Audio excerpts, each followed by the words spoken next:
Senhoras e senhores, boa noite. Sejam bem-vindos a mais um evento do IBF Minas Gerais. Agradecemos a presença de todos. Agradecemos também as empresas colaboradoras de 2019 pela parceria e confiança em nossos trabalhos. São elas: BDMG, Banco de Desenvolvimento de Minas Gerais; Coimbra e Chaves Advogados; Diário do Comércio; Fórum JK de Desenvolvimento Econômico; Gaia Silva e Gaed Advogados; Mercado Comum; Moura Tavares, Figueiredo, Moreira e Campos Advogados; Solutions, Gestão de Seguros. Contamos nessa noite com a presença de Ana Cristine Sanches Noronha, mais conhecida como Ana Sanches, CFO da Anglo-Americana, que nos brindará essa noite com um relato de suas experiências profissionais e empresariais na área de finanças. Para iniciar nossos trabalhos, convido Júlio César Damião Soares, diretor do Grupo Prime e diretor do IBF, hoje representando nosso presidente do IBF, Camilo Leles. Laurindo de Souza Deus Filho, presidente do Conselho de Administração do IBF, e Ana Sanches, nossa palestrante.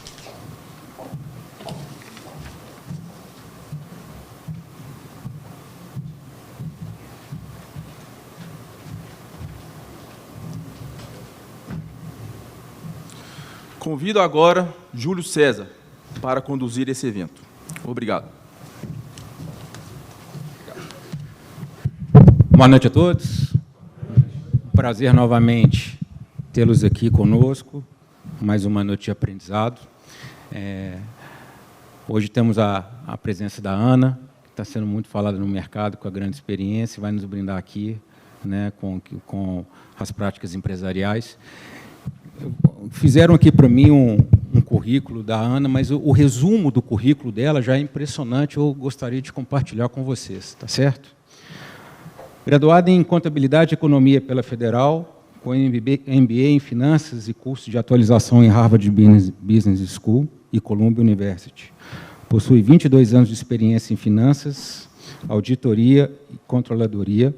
Atualmente é responsável pela diretoria financeira das operações da Anglo-American no Brasil, compreendendo os negócios de minério de ferro e níquel, e respondendo pelas áreas de finanças corporativas e M&A. Gestão de investimentos e capital, planejamento e orçamento, contabilidade e desenvolvimento de negócios. Começou a carreira como auditora externa na Arthur Andersen e Deloitte, onde atuou por 8 anos, sendo responsável por projetos de auditoria em grandes empresas brasileiras e multinacionais.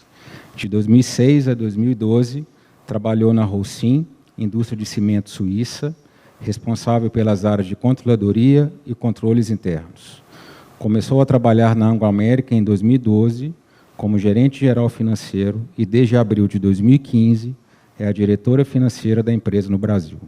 Fortemente engajada nos temas de diversidade e inclusão, é representante destas iniciativas do Grupo Anglo-American para as operações no Brasil. Ela vai nos brindar hoje à noite com a palestra Experiências Profissionais e Empresariais na área de finanças. Senhoras e senhores, por favor, Ana Sanches.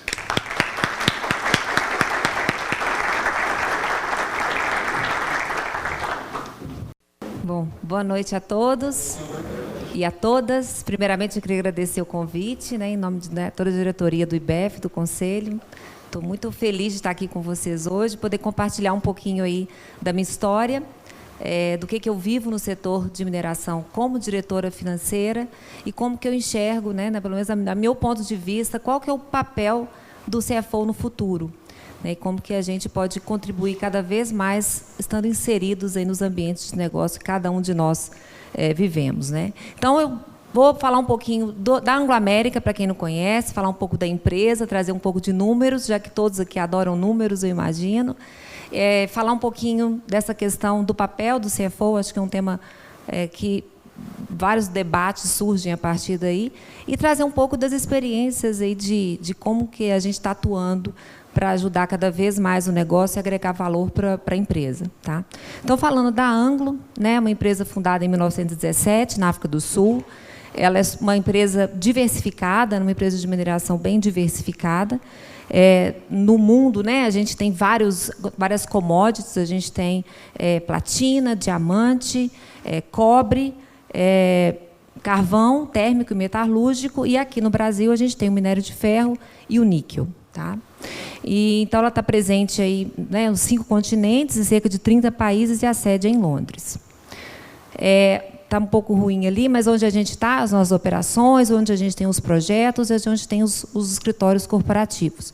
E a sede, como eu comentei, em Londres. No mundo, a gente tem aí 67 mil empregados próprios, né? E a gente gerou, ano passado, 9,2 bilhões de dólares de EBITDA, uma geração de caixa de 3,3. Dá para ver que a gente está investindo bastante, né? E no Brasil, a gente tem mais de 6 mil empregados diretos e o dobro disso de empregados indiretos. Os valores da empresa, a gente vai falar um pouquinho disso mais para frente também, e como que isso encaixa no papel do CFO. Então, os nossos valores de segurança, integridade, inovação, colaboração, cuidado, respeito e responsabilidade. O nosso escritório corporativo hoje é em Belo Horizonte. A gente tinha uma sede em São Paulo, tinha uma sede no Rio, e desde 2015 a gente concentrou todas a gestão, né, corporativa da empresa em Belo Horizonte, e as operações nossas de minério de ferro em Minas Gerais, em Conceição do Mato Dentro, e no níquel em Goiás. O Minas Rio, né, que é o nosso investimento de minério de ferro, a gente começou a operação em 2014, é uma operação que tem uma capacidade instalada, né, de 26,5 milhões de toneladas úmidas de minério de ferro, e é minério de ferro premium, e essa capacidade a gente não chegou nela ainda, a gente está fazendo o ramp-up da produção. A extração toda do minério ocorre em Conceição do Mato Dentro, que é uma cidade a 170 quilômetros de Belo Horizonte. De lá, ele percorre em polpa por mineroduto. A gente tem o maior mineroduto do mundo, são 529 quilômetros de mineroduto, que percorre 33 municípios, até chegar em São João da Barra, onde a gente tem o porto, que é o Porto do Açu, que é uma joint venture da Anglo-América com a Prumo. Então, nós temos 50% do porto. 100% da produção passa pelo mineroduto, vai pelo porto, e 100% da produção é para exportação. Então, alguns números, né, dos empregados, quanto que a gente tem de reserva, quanto que a gente tem de recurso, o teor de minério, né, está produzido, como é um produto premium, é um teor alto, e a nossa capacidade de 26,5. Já o níquel, a gente tem 2 operações em Goiás, que é Barro Alto e Codemim. É uma operação que já existe há bastante, né, já tem um tempo maior de operação, já tem uma estabilidade maior, já chegou bem mais próximo da sua capacidade total. A produção das 2 operações somadas, a gente chega em cerca de 42 a 44 mil toneladas de níquel produzidos por ano. E a mina ela fica em Barro Alto, e ela também alimenta a operação de Codemim.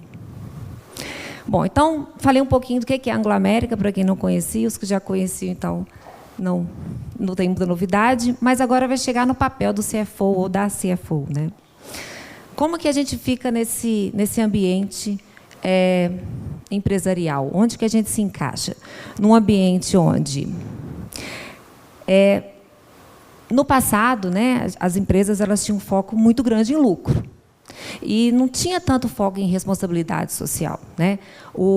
A corporação, a responsabilidade dela era ter uma geração de caixa o maior possível para dar retorno para os seus acionistas. Inclusive, essa foi uma frase do Milton Friedman, que ganhou o Prêmio Nobel em 1976, e ele falava justamente isso, né? A responsabilidade da empresa é gerar a maior quantidade de caixa para os seus acionistas. E o CFO, né? Onde que ele entra nisso? Era visto como o guardião do lucro. Então, o foco era o CFO estar ali, aquela figura, geralmente aquela pessoa turrona, que todo mundo tinha medo de conversar, e o papel era guardar, garantir que esse lucro ia realmente ser gerado, né?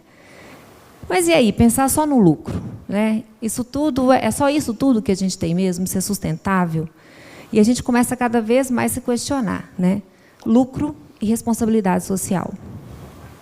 Então, a mineração sempre foi tão acusada de tantas coisas e ainda acontecem esses desastres que a gente teve, seja Brumadinho, seja Mariana. Então, coloca em risco ainda mais a reputação do setor e o que a gente está fazendo pela responsabilidade social, né? E esse discurso, essa conversa, ela é muito frequente e ela sai do discurso e vai para a prática no nosso dia a dia lá na Anglo-América, né? Então, quando eu falei de valores, eu estou trazendo aqui para vocês também o propósito da empresa, né? O propósito nosso é reimaginar a mineração para melhorar a vida das pessoas. A gente tem a total consciência de que mineração irresponsável não existe mais. Mineração irresponsável não tem mais como continuar. Então, como fazer tudo aquilo que a gente viu no vídeo? Como entregar tudo aquilo para as pessoas, né, e ser tão essencial para o dia a dia nosso hoje e fazer tudo isso de forma responsável? E como fazer tudo isso de forma responsável e gerar lucro? Então, como entregar, né, e como equilibrar todos esses pratinhos? Então, exige do profissional nosso, né, falando agora da área financeira, um desafio, é um desafio muito maior do que era no passado, que era, eu estou aqui para gerar lucro, eu vou ignorar vários outros itens porque não são prioritários, a prioridade é gerar lucro. Agora não é mais. A prioridade é gerar lucro, melhorando a vida das pessoas, tendo responsabilidade social, fazendo uma mineração sustentável. Caso contrário, a gente está fora do mercado. Então, qual que é o nosso foco, né? A gente tem uma estratégia fortíssima em sustentabilidade, eu não vou entrar em detalhe nenhum aqui, é mais para a gente ter uma visão bem high level, mas é muito forte os nossos pilares de sustentabilidade, com foco muito grande nas comunidades que estão no entorno das nossas minas, num ambiente saudável, né, e a gente criar relações de parceria sustentável e confiável com todos os nossos stakeholders, sejam clientes, fornecedores, empregados e todos eles. Então, todos os nossos stakeholders, a gente tem uma relação confiável e sustentável, né? E a fundação de tudo isso é segurança. A gente está sempre falando de segurança. Não é porque é indústria, eu acho que cada vez mais as pessoas estão realmente focadas em ter um ambiente seguro de trabalho, seja segurança física, segurança mental, para que as pessoas possam voltar para casa da mesma forma ou melhor do que elas saíram. Então, a gente garante muito, né, a aderência a esse valor, que é o nosso principal valor, que é realmente a segurança. E aí, sempre lembrando aí como que ficam os conflitos, né, gente? Em momentos de priorização de alocação de capital, um tema super relevante para uma indústria capital intensiva como a nossa, onde a gente está com restrição de capital, e a gente tem que investir, e a gente tem que escolher entre alocar capital em adequação de segurança ou alocar capital para uma melhoria operacional que vai me dar mais eficiência, mais produção e mais resultado. O que a gente faz? É muito óbvio, politicamente correto, de falar, não, vou para a segurança, mas tem que ser genuíno. E a gente tem que fazer isso porque é valor. Porque a gente quer garantir que todas as pessoas vão estar trabalhando de forma segura e que todas as pessoas elas vão estar realmente voltando para casa íntegras e inteiras. E eu costumo ir na troca de turno, meia-noite, no site, e uma mulher da área financeira conversar com 200 operários, tem um significado diferente para eles entenderem que a diretoria da empresa realmente acredita na segurança, realmente investe e realmente está dando o poder de recusa para todos os funcionários que estiverem se sentindo trabalhando em situações inseguras, né? Outro pilar nosso são as pessoas. A gente realmente acredita que as pessoas, elas realmente podem fazer toda a diferença. Então, o investimento nas pessoas, no desenvolvimento das pessoas, no mapeamento das pessoas que estão aí no nosso pipeline de talentos, nesse pool, e a gente realmente entender as necessidades das pessoas e apoiá-las no seu desenvolvimento. E aí vem o tema de inclusão e diversidade. Eu trouxe só um slide rapidinho para vocês verem. A gente tem no grupo, mundialmente, uma estratégia de inclusão e diversidade. Eu sou representante do grupo para o Brasil. E a gente está aí trabalhando fortemente para criar um ambiente onde as pessoas elas possam realmente levar o seu ser humano inteiro para o trabalho, independente do que elas são, independente das suas preferências, das suas origens. A gente tem um footprint muito grande na África do Sul, um país que vive, né, um histórico muito pesado de preconceito racial. A gente tem uma questão de pouquíssima representação de mulheres na liderança na empresa. Então, a parte é uma indústria masculina, middle age, que a gente fala, né, meia-idade, de pessoas europeias ou australianas, e esse grupo de líderes é o que lidera uma empresa que vende boa parte dos seus produtos para a China, que a gente não tem um membro do nosso comitê executivo chinês. A gente tem uma boa participação também para os Emirados Árabes, para o Japão. Então, a gente está questionando muito isso, né? Como que a gente tem os nossos clientes nesses países e a gente não tem representatividade significativa de liderança para poder falar a linguagem do cliente, né, na liderança da empresa. Então, o tema está sendo bastante debatido, a gente já está tendo várias novas políticas, política de bullying, política de assédio, tudo isso para garantir um ambiente realmente aberto para a diversidade e para a inclusão.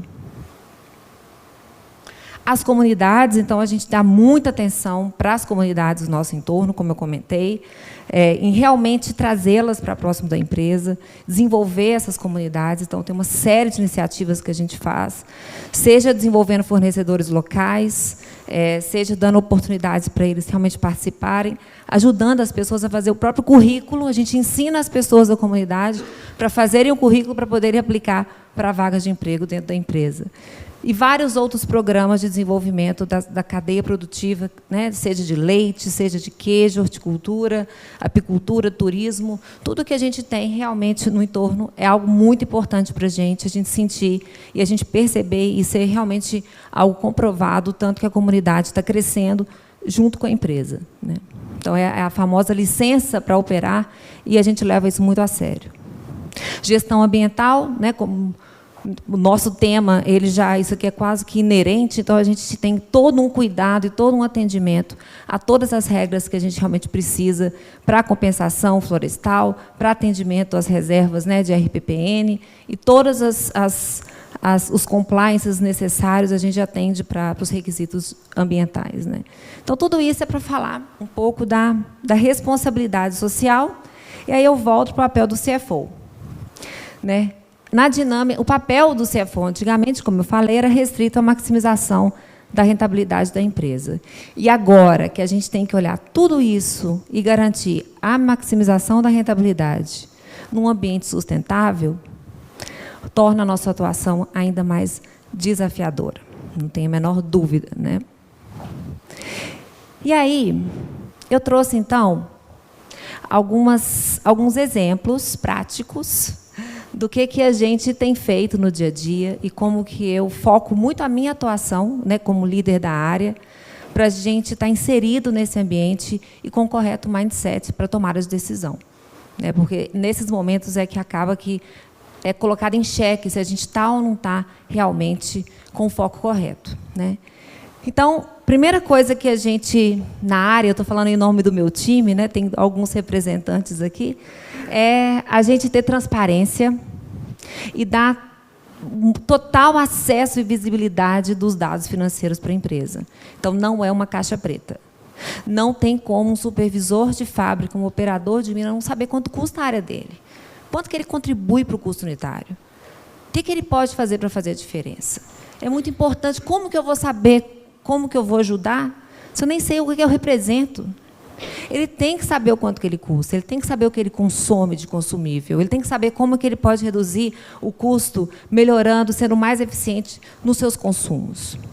Então, isso, gente, é uma mudança enorme que a gente fez. Tem que ter ferramenta para isso, tem que ter processo, mas, assim, é um mantra nosso, é dar visibilidade dos números. Claro que tem alguns números que a gente mantém um pouco mais de restrição, que são alguns indicadores, mas aqueles indicadores das suas áreas específicas, cada um tem que saber, e a gente leva isso muito a sério, né? Outro ponto que a gente busca muito é fazer análise relevante. A coisa que eu acho mais... Eu realmente não leio, eu acho uma perda de tempo absurda, são aqueles relatórios de análise de variação, de resultado de performance, onde você lê, todo mês é igual, né, e as pessoas basicamente repetem aquelas variações o ano inteiro, e aquelas explicações que não servem para nada, a gente lê e fala, para que eu estou lendo isso? E a pessoa gasta um tempão ou não para fazer, e é completamente desnecessário. Então, vai fazer relatório, o que eu preciso saber da performance da empresa? Se você encontrar comigo 30 segundos no elevador, me conta o que aconteceu no mês. Cada um tem que saber o que foi relevante da performance da empresa. E as análises, elas têm que ser relevantes, tem que ser, o que a gente fala em inglês, tem que ser meaningful. Não pode ser escrever para escrever. A gente está assim, abolindo relatórios que são para inglês ver, embora a nossa empresa seja inglesa. E aí eu vou mostrar alguns exemplos, tá? Outro ponto que é extremamente relevante. E a gente está embutindo isso na cabeça. Realmente, né, do nosso time, a gente já tem esse mindset, mas das áreas de negócio. É 30% do tempo pensando no passado, 70% do tempo pensando no futuro mesmo. A gente não está aqui para ficar analisando os números do passado. A gente está aqui para fechá-los o mais rápido possível, na maior eficiência, com a maior acuracidade, virou a página, o que vai acontecer ali para frente. Então, a gente tem alguns mecanismos de rolling forecast, a gente faz um forecast mensal, vou mostrar para vocês como que funciona, mas é uma metodologia que a gente entende que agrega muito valor. E a gente está sempre pensando para frente. Então, o que aconteceu no meu resultado esse mês? O que eu já posso fazer para compensar algum impacto para frente, pensando sempre no ano inteiro? Então, essa troca de mindset aí, eu acho que faz toda a diferença. E disciplina, né? Eu acho que finanças e disciplina, as palavras, elas têm uma convergência. Disciplina para a execução das reuniões, disciplina para acompanhar a performance de custo. Todo mundo tem que falar de custo. Igual todo mundo olha o extrato da conta bancária, todo mundo tem que olhar o custo da empresa. E tem que saber de cor. E tem que estar acompanhando, e tem que viver aquilo no dia a dia, tem que respirar aqueles números.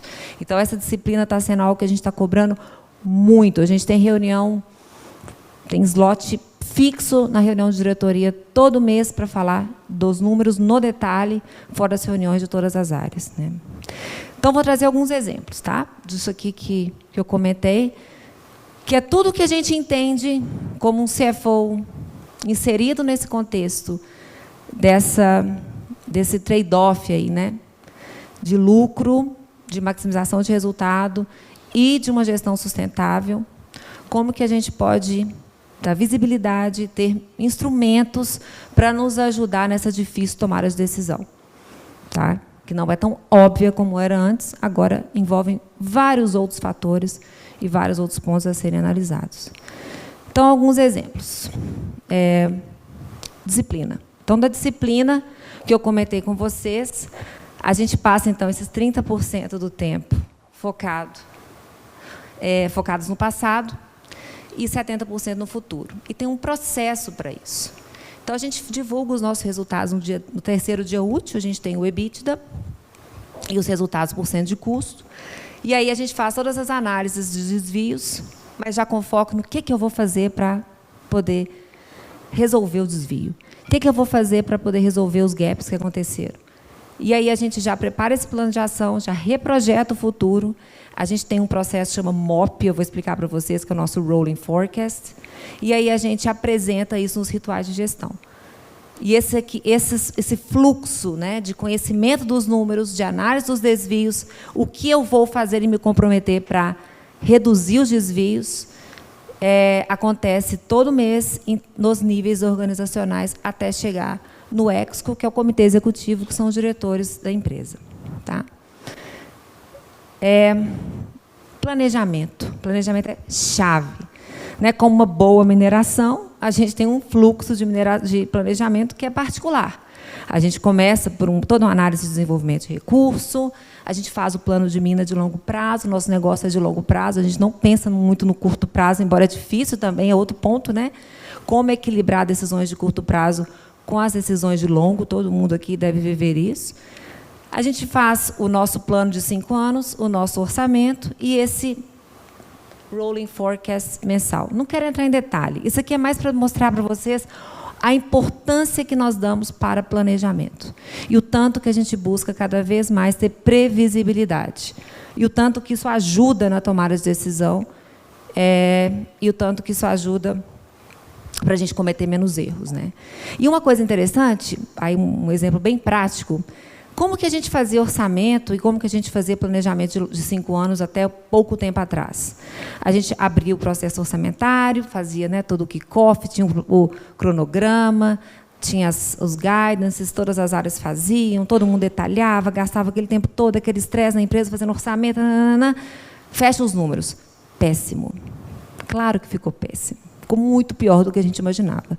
Todo mundo aumentou o custo, a gente tinha uma expectativa de ter um EBITDA de tanto, ficou muito pior. Falta 10 dias para fechar o orçamento, tem que mandar para Londres, põe um top-down aí, ou então todo mundo reduz 10%, todo mundo reduz 15%. Todo mundo saía igual um doido, ninguém reduzia nada, só colocava uma linha lá para fazer um ajuste, o número ficava mais ou menos bonitinho, bora mandar para Londres. Aí você ficou meses fazendo aquele trabalho detalhado e o que foi embora e virou o orçamento oficial é aquela porcaria que você fechou em 2 dias com um ajuste lá top-down. Quem já passou por isso? Acho que todos nós. Quem passa por isso? O que a gente fez, gente, que já tem 3 anos, que a gente não passa mais por isso? O primeiro foi em 2016, né? Esse é o 4º ciclo. A gente faz opções. Então, a gente faz um portfólio de cenários de curva de produção, de curva de preço, de custos unitários fixos, custos unitários variáveis, e simula diferentes cenários de como seria, bem high level, os nossos diferentes propostas de desenho de produção e de custo. A gente estuda esses cenários high level, coisa que a gente faz de uma forma bem mais macro e demanda muito menos tempo. A gente bate o martelo em qual resultado a gente vai querer chegar. E a gente já parte o processo com tudo combinado. Então, olha, não adianta você fazer seu orçamento livremente. A gente precisa entregar esse resultado. Então, a gente vai cascatear isso pelas áreas e a gente já começa o processo com um guidance muito mais direcionado, né? Parece que soa porque é perfeito, não é não, mas direciona. Evita que você fique fazendo aquelas várias rodadas e depois o número tem que ser alterado. Então, da forma como a gente faz, só depois que a gente bate o martelo naquela opção high level é que todo mundo da empresa sai para detalhar seu orçamento. Então, assim, eu estou trazendo exemplos para vocês de como que a gente vem buscando, ao longo dos anos, melhorar os nossos processos, as nossas ferramentas, para garantir que a gente exerça o papel como área financeira, né? Eu estou falando nós, né? Falando aí não só a primeira pessoa do singular, mas como time, para a gente realmente estar inserido nesse contexto de tanto desafio e exercer melhor a função que é esperada de uma área financeira, né? E aí, falando um pouco dessa previsibilidade do nosso rolling forecast. Esse aqui é meu favorito, tá, gente? Todo mês, a gente reprojeta o ano, até o final do ano. E a gente reprojeta isso, né, tem um ciclo, tem todo um processo, as pessoas já sabem cada uma o que faz. A gente sempre começa com plano de produção, acho que, né, toda indústria, a gente não consegue fazer nenhum tipo de planejamento sem plano de produção. Alguns outros setores começam com plano de vendas, né, no nosso caso, o que produz, vende. Não depende do preço, que é commodity, né? Mas não tem erro, não vai não vender, vai vender a um preço que depende do mercado. Então, a gente começa com plano de produção. E aí a gente faz um estudo para entender, deixa eu ir para frente aqui, depois eu vou... Isso aqui é só exemplo, tá, gente, de números. Então, os números não fiquem muito focados neles, não. Como que a gente faz? A gente pega o resultado realizado da empresa e compara como que as pessoas estão projetando mês a mês dali para frente. E aí a gente compara o ritmo dos gastos para ver se tem coerência. Então, esse aqui são os nossos consumos específicos, né? Então, a gente tem os nossos consumos específicos de minas, de planta, corpo moedor, amina, grisa, espumante, e a gente vê os consumos específicos que são base do cálculo do custeio. Então, a gente vê que as pessoas estão aqui. Vamos pegar um exemplo aqui de amina, né? 117, 105, 106, 110, 155. Projeção fixa em 120. Aí a gente começa a questionar. Se você já conseguiu, né, um outro exemplo aqui, você já conseguiu fazer 195, 122, 210, por que quando virar a chave para a projeção, os meses projetados, de repente vai aumentar para 300? E é aqui que as pessoas escondem as gorduras. E é aqui que a gente começa a questionar e falar, não, se você está tendo um ritmo X, eu não vou mais manter o número do orçamento, eu vou ajustar. E aí a gente ajusta essa projeção todo mês para refletir nos meses projetados a performance que a gente está encontrando nos meses realizados. E, com isso, a gente tem uma visibilidade atualizada do que a gente vai ter para o ano inteiro. Então, essa última coluna aqui é o full year, né, o ano completo do orçamento versus o ano completo do rolling forecast. E tudo isso é criticado com base na performance demonstrada e no que é esperado. Então, um exemplo, né, que é muito comum. Vou voltar aqui. Custo fixo. Então, é muito comum, por exemplo, vou dar um exemplo para vocês. Eu tenho um contrato específico, onde o orçamento dele era 3 milhões. Então, eu tenho aí todo mês aí um gasto. Só que chegou até maio, já gastei 2.500. Aí você pergunta, quanto que você vai gastar no ano inteiro? Não, vou gastar 3 milhões. Mas como assim? Até agora você já gastou 2.500? Então, o seu ritmo de gasto está muito maior. E a pessoa não mostra esse estouro. A gente vai e aponta o estouro e ele fica lá dando um flash de todo tamanho. E a pessoa, então, é cobrada por já trazer um plano de ação. Então, assim, esse é um exemplo prático de como que a gente realmente acompanha, na vírgula, no detalhe, performance, área por área, do realizado, para garantir que a gente tem previsibilidade. Porque o mais comum chega no final do ano, aí tem os estouros dos centros de custo. Ah, mas ninguém sabia que ia estourar. Sabia sim, porque a gente está todo alerta ao longo do ano daquelas áreas que podem ter saving, daquelas áreas que podem ter estouro. Então, é uma forma da gente garantir essa previsibilidade. Bom, já falei alguns exemplos, e depois, quando vocês tiverem dúvidas, a gente vai abrir para perguntas, né? Então, só quis trazer esses exemplos práticos, sem querer muito entrar em detalhe, mas só para tornar um pouco mais tangível aquela fala de como atuar na previsibilidade, como atuar na performance, né? E aí a gente tem olhando para frente, olhando além de tudo isso, a área financeira do Grupo Anglo-América, né? Eu e os CFOs das outras unidades de negócio, nós estamos agora trabalhando num projeto que é como nós queremos ser vistos e como queremos estar atuando no ano de 2023. É um ano target, que seria o ano da aspiração. Tem um projeto que foi lançado, que chama Beyond Finance, e esse projeto, a gente está buscando entender no mercado o que tem de mais moderno, seja em Data Analytics, Digital Boardroom, para a gente ter acesso online dos resultados, seja inteligência artificial, buscar realmente soluções de sistema, inovação. Então, a gente tem esse grupo de trabalho, a gente se reúne a cada 3 meses, e a gente está buscando aí uma série de iniciativas. Esse grupo de trabalho, ele tem um foco muito forte em pessoas. Não adianta a gente falar da área financeira do futuro sem falar de como vai ser esse profissional, vai estar preparado e equipado para atuar no futuro. Eu trouxe esses slides em inglês porque é do projeto, mas eu só estou pincelando com vocês, tá? A gente está falando aí de touchless activities, que são atividades que não vão precisar, né, do papel humano, elas vão ser 100% automatizadas, já tem muita solução aí no mercado, a gente está buscando outras. Por falar nisso, eu sou a sponsor dessa iniciativa para o projeto, para todas as unidades, então vão ter muitas novidades vindo por aí. E performance. Não adianta, né? A gente fala em finanças, Até então era aquele mundo da contabilidade, muito voltado, né, para aquelas partes mais transacionais, que são super importantes, mas é o instrumento. É cada vez mais ter uma decisão de alocação de capital ágil e correta, ter um planejamento integrado, né, ter fonte de dado única para acompanhamento de resultado e tudo que envolve performance, que eu coloquei aqui para vocês agora, de previsibilidade, disciplina e por aí vai. Bom,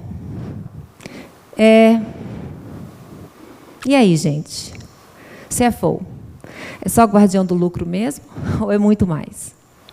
Então, eu acho que a gente tem toda a possibilidade, né, de ser visto não só como o carrancudo, a carrancuda, que só diz não, que todo mundo tem medo de pedir aprovação de investimento e esconde as gorduras do orçamento da gente. Acho que a gente tem um papel e a gente pode oferecer muito mais do que isso. A gente pode, sim, ser guardião do lucro, mas a gente pode realmente agregar valor para a empresa, a gente pode antecipar vários problemas que podem surgir, a gente pode ter as ferramentas corretas, os processos corretos, as pessoas corretas, e estar realmente inserido dentro do negócio e não ser uma área completamente isolada à parte, né? Então, a gente pode ser muito mais do que só o tio Patinhas, né? Então, é isso. Obrigada.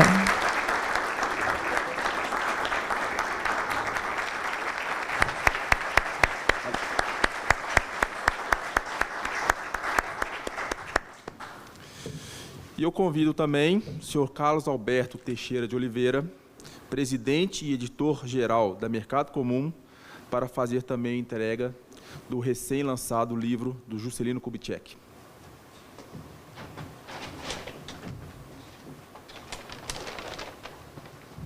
Só que isso não é tão leve como aquilo.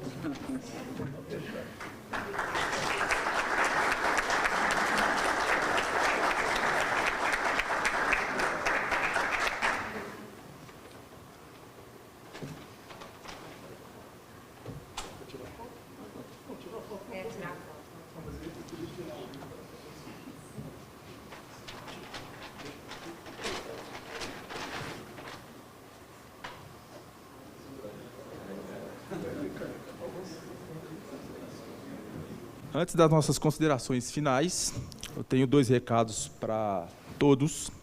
São 2 eventos já marcados para o IBEF no mês de setembro.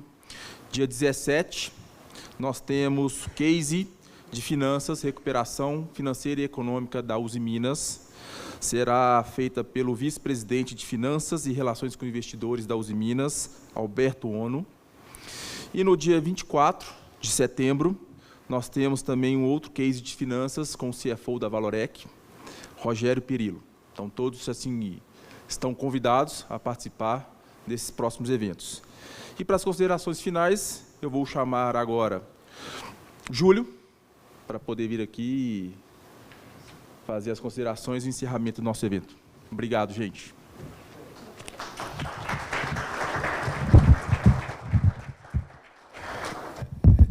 Eu não sei quanto a vocês, mas eu ficaria mais 1 hora escutando a Ana. Que fácil.